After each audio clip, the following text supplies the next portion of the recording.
გილოცავთ მეგობრებო, კახიკალაძე ისევ შეძლებს საკოლექციო ფერარების ჩამოყვანას. 6 წელზე ძველი მანქანების სრულად აკრძალვის ნაცვლად ივანიშვილის პრემიერმა დღეს გვამცნო, რომ მათი შემოყვანისთვის აქციზის გადასახადს 1 კუბზე 4.5 ლარამდე ზრდიან. რას ცვლის ეს ხალხისთვის?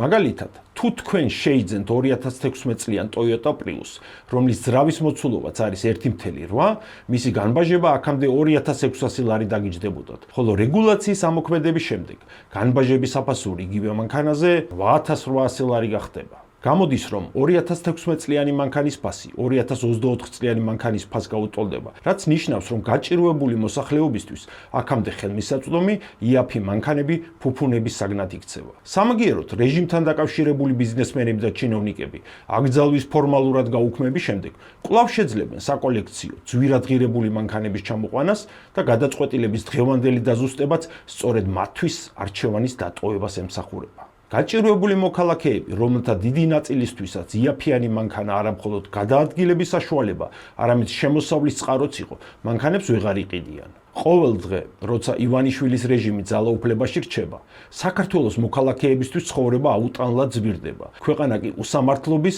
კორუფციის, განუკითხაობის ჭაობში იძირება. შემოგვიერთდი ფედერალისტებს, რომ ერთად შევცვალოთ ივანიშვილის რეჟიმი და დავიბრუნოთ ქართული სახელმწიფო, რომელიც დღეს ჩვენი გაღატაკების ხარჯზე რამდენიმე ასეული ოჯახის გამდიდრებას ემსახურება.